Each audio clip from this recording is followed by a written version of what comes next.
The 77th director of the Wangsheng Funeral Parlor, Hu Tao, is back with her second banner. She is notorious in the Genshin community as being one of the strongest characters in terms of single-target DPS, but also one of the hardest to play optimally. If you are on the fence about whether or not you should roll for Hu Tao, we will explain what she can offer to your account, as well as if she is worth your Primo Gems.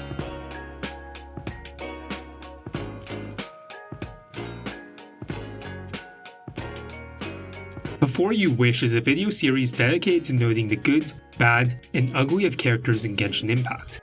Many aspects of a unit are not apparent to the average Genshin player even after playing them in the trials, due to the inaccurate testing environment that can make characters seem better than they truly are.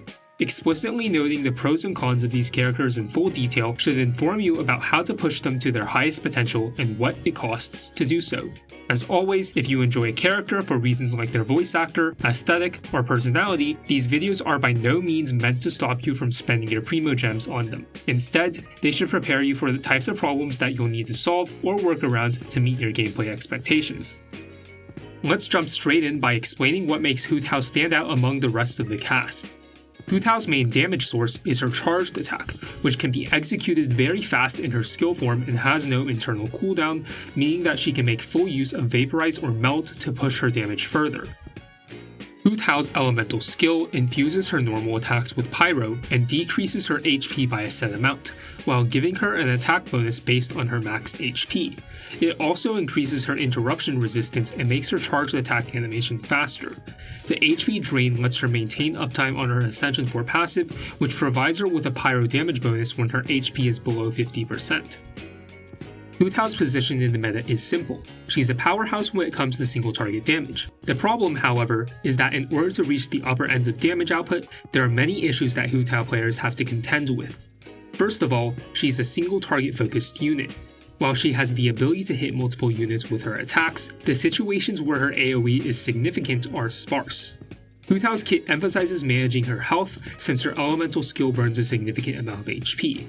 However, while new Hu Tao players may struggle to use team compositions that do not use very strong healers, with proper practice and good elemental burst usage, this problem is typically not a very prominent issue. As mentioned before, Hu Tao also suffers from a reliance on Xingqiu. Currently, there is no other unit in the game who can apply enough Hydro for Hu Tao, making her compete with other vaporized carries like Xiangling and Diluc. Every standard Hu Tao composition slots her with Xingqiu. In addition to this, Hu Tao's damage output is inseparable from how well players can perform her animation cancels. Even at Constellation 1 and above, Hu Tao has a strong reliance on animation cancels in order to trigger Xingqiu's Rain Swords and maximize the number of charged attacks during her Paramito Papilio state.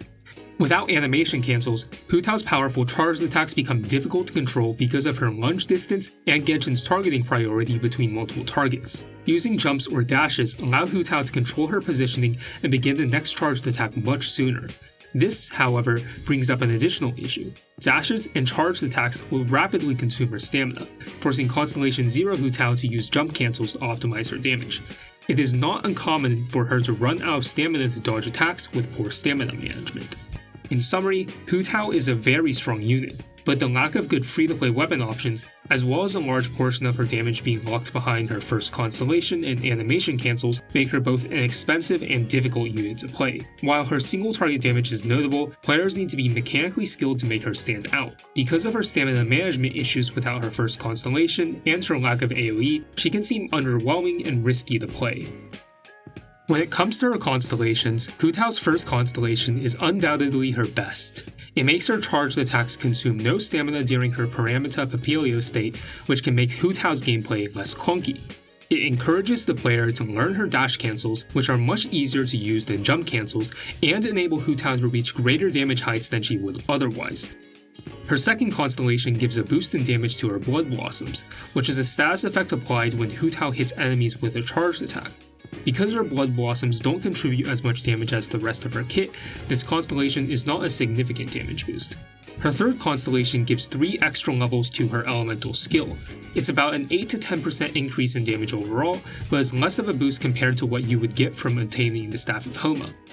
Hu Tao's fourth constellation gives her allies some crit rate. This constellation does increase the damage of her sub-DPS units by some amount.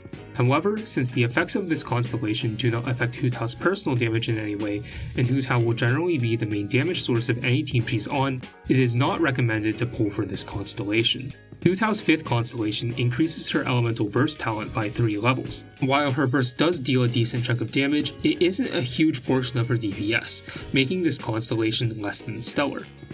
Hu Tao's 6th constellation is extremely valuable for speedrunning, but its long cooldown means that non-speedrunners will see much less benefit in having the constellation, although its effect is still appreciated. So when should you roll for Hu Tao? Players should roll for Hu Tao if they lack a strong pyro carry, and if none of their other units require Xingqiu. Additionally, players who are interested in playing a character who is more mechanically challenging and has a lot of skill expression will find that Hu Tao fits their preferences. Additionally, if players wish to further increase their damage, they may want to roll for Constellation 1 for both more damage and comfort, as the dash cancels that Hu Tao can perform at Constellation 1 offer a lot of invincibility frames. It is difficult to recommend rolling for Hu Tao for players who don't want to learn animation cancels. She can feel difficult or clunky to play if players don't spend the time learning how to play around her low HP and charged attack-based playstyle. Players also may not want to roll for her if one of their units already requires Xingqiu as a support. Rolling for more Hu Tao constellations after Constellation 1 is also not recommended, both because the Staff of Homa would provide a bigger boost to Hu Tao than any of her non-C6 constellations would, and because none of the constellations are extremely significant increases in damage. Thanks for watching this overview of the Keqing main theory crafting staff's thoughts on Hu Tao. If you have any questions, feel free to leave them in the comments below and we will do our best to answer.